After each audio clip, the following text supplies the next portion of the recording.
Hi there, my name's Kirilly and welcome to this very special New Moon in Scorpio report for the Cosmic Intelligence Agency. I'm Agent 27 at the Cosmic Intelligence Agency and I'm beaming in this time from Goa in India. So it's so nice to be here in the south. And yeah, so much to talk about. I'm sorry for anyone that follows my full moon, new moon videos. I couldn't get to the last full moon video as much as I wanted to. I haven't been so well and I have been in transition getting from Australia to India, so it was all a bit too much. But don't worry, because I'm going to recap some of what's been going on over the last, not just 2 weeks, but really the last month since I spoke to you last. Because yeah, things are unfolding out of a very intense phase. So as usual, I'm going to start by showing you the astrology chart and the aspects that are happening at this new moon in Scorpio, for those of you that are interested in the astrology and want to learn some more. And I'll do that as quickly as possible, and then I'll move on to what it all means. So let's have a look at the chart. First up, we have the Sun and the Moon conjunct in Scorpio at 7 degrees and 43 minutes. And they're making what's called an easy opposition to the North Node and the South Node. And the South Node is conjunct Neptune in Pisces. So an easy opposition means that the Sun and the Moon, the new moon, is lending support to this nodal axis. And the nodal axis represents our collective karma and our collective dharma. So I will be covering what that means in this report. Also, the Sun and the Moon in Scorpio are conjunct Mercury, and Mercury is at 9 degrees and 40 minutes of Scorpio. So going deep in the conversations, deep in our thinking, feeling in, tuning in on a much deeper level with our contacts and our connections. That's all happening too at this new moon. And another major planetary pattern going on at this new moon is that the nodal axis is actually creating a T-square out to Saturn and Venus in Sagittarius. So we must mention that, because Venus has joined the ongoing Saturn-Neptune square. So we're going to have to talk about Missy Venus here and what's going on here, okay? And also Venus is making a trine to Uranus, and she's, over the next week, that trine's going to become more felt, more known, more exact. So we'll look at that. Okay, so first up, I just want to begin with what's been going on, while I've been away.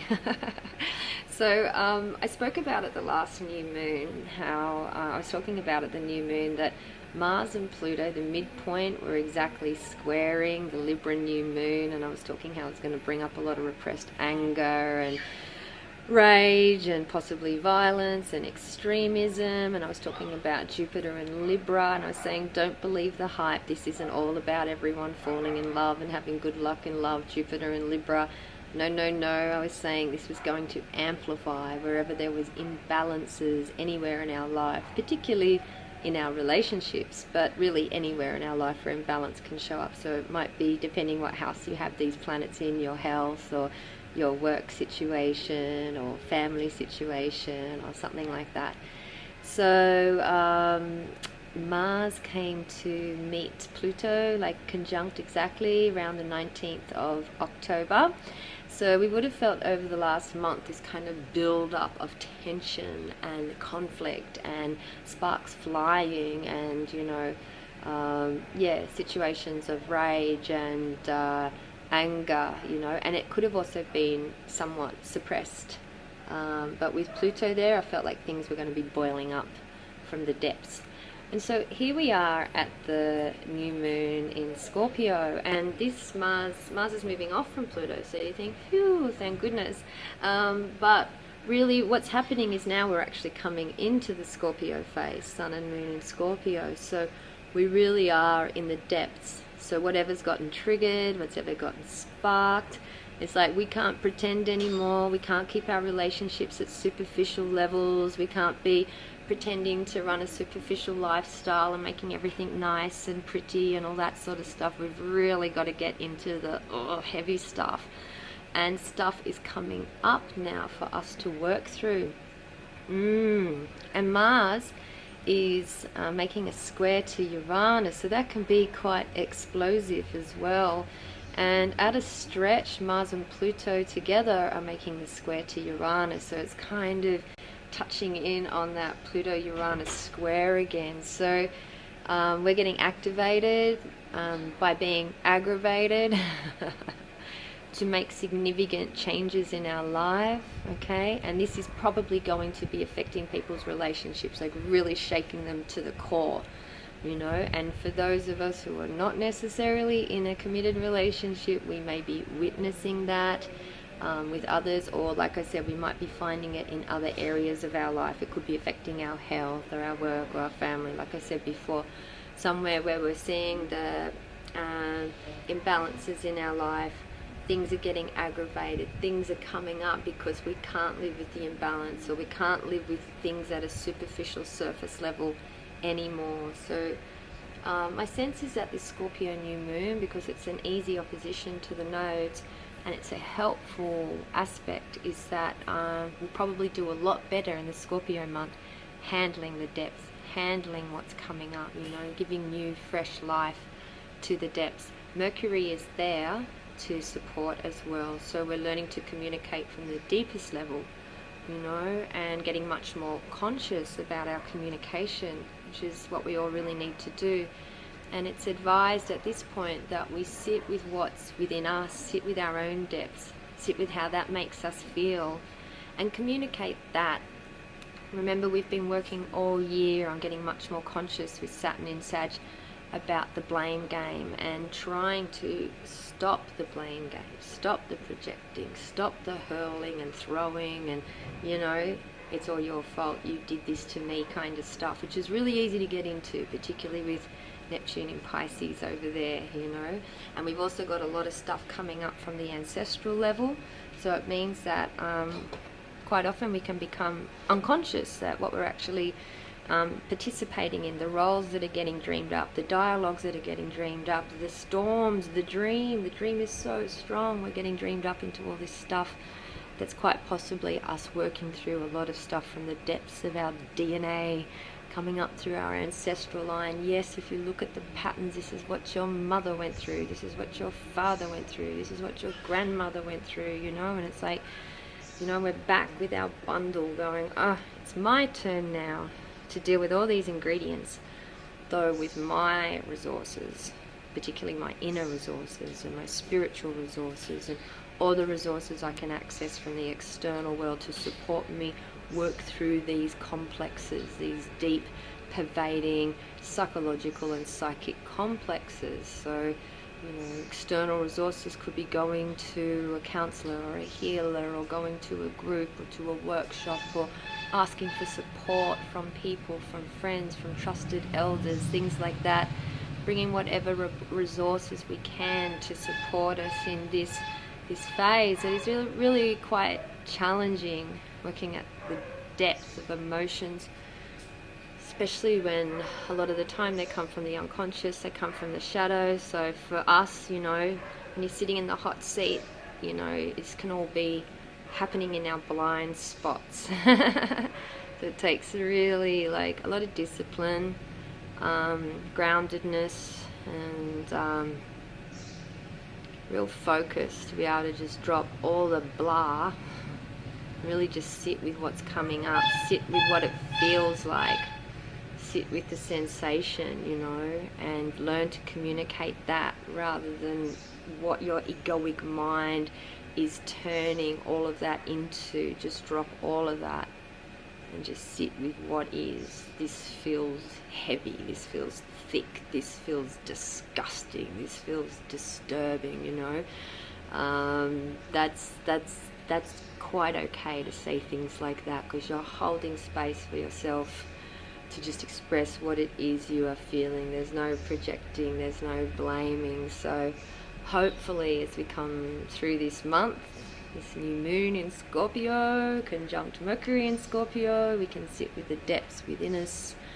We can find ways to communicate what it is we're sitting with and hold it on the personal level and not throw it at somebody, and just be in our truth with that. And also make some space that this isn't necessarily always just our own stuff. I mean, sure, we need to deal with it, but quite often we are called to do a lot of cleansing on our ancestral lines. So, you know, in that way we step up, we play the role as best we can, and express what needs to be expressed. Okay. So that's going on. Let's look at Venus. My goodness, she's in Sag, and she's conjunct Saturn. So when I first looked at this conjunction, I'm like, whoa, this looks really good, it looks really solid. You know, Venus is she's just passed over Antares. It's a very powerful, wild warrior, wild leader, possibly a berserker. And then she's made it to, and at that same time she's been squaring Neptune. So the berserker from the Viking era, the berserker would go into an altered state of consciousness, you know, to get out of being the ordinary human, go into this altered state, which was like a frenzied state, so that they could go into battle, and they just became like this crazy bloodlusted, what's going on? This crazy bloodlust would come over, this warrior spirit, you know. So the square to Neptune would say, oh, what's happened to our warrior? You know, the Viking berserker it was so berserk that even people fighting on the same side of the berserker, like they'd have to dress the berserker up in certain pelts and identify them, because once the berserker went into that altered state of consciousness, they couldn't tell who was on their side and who was the enemy. They would just fall berserk and would just kill what was ever in their path. So it was really important for people on the same side to be able to identify them and stay out of their way, so they could just go on their killing spree and not affect the people on the same side.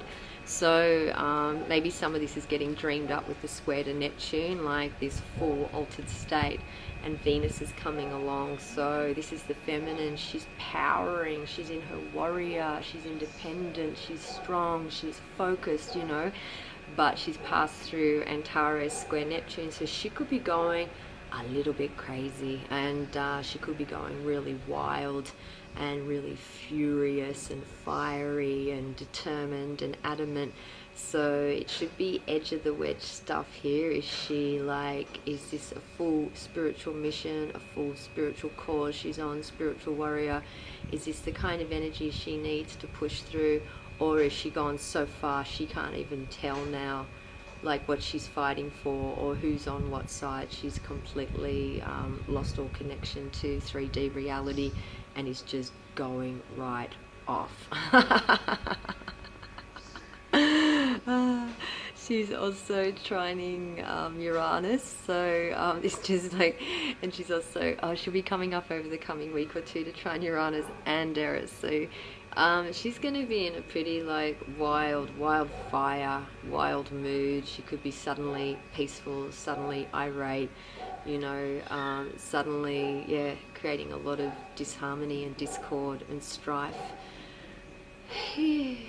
I mean, that's what we saw with that new full moon I didn't report on. It was the full moon conjunct Uranus and Eris. So we would have seen a lot of discord and strife in the air over the last 2 weeks. So yeah, pretty intense and heavy energies around.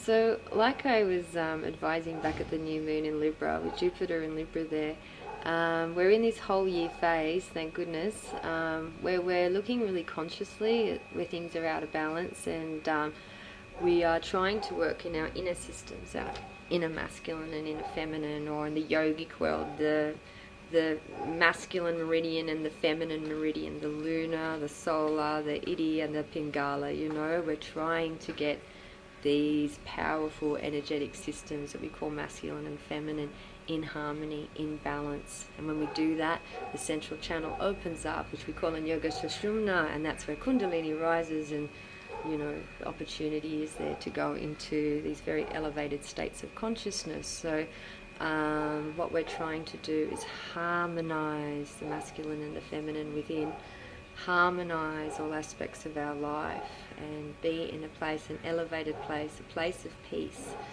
and bring that peace wherever we go. So it's interesting because right at a time when we've got a lot of fighting, conflict, chaos, tempest flaring, like all sorts of potential altered states of berserkerdom going off, things like that. There's this call to be grounded, be centered, be balanced, be harmonious, to be in your peace, and to shine that ray of light. So, this is all very powerful, initiation ground for the peaceful warrior. And there's so much that we need to stand up for, of course, at this time on the planet, of everything going on, and to also be able to stand up, take a stand, sit in the fire of all the chaos, and also hold the peace. Phew, very intense. Like I said, I feel positive about this Scorpio new moon, like Scorpio holding the depths, getting beyond the superficial appearances and really going into what is it we really need, what is it we need to do. Also Scorpio can be very sensitive as well, and pick up on anything that's being repressed or denied in the environment. So again, Scorpios need to take care of themselves, and any of the water signs need to take care of themselves. We're very sensitive beings. All this disturbance can be quite difficult on our systems. So whatever we need to do to heal ourselves, work with the water elements, go swimming, cleansing, go play in the rain.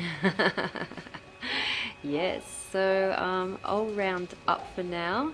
It's been lovely talking to you, and I hope you have a beautiful month ahead, and ciao for now.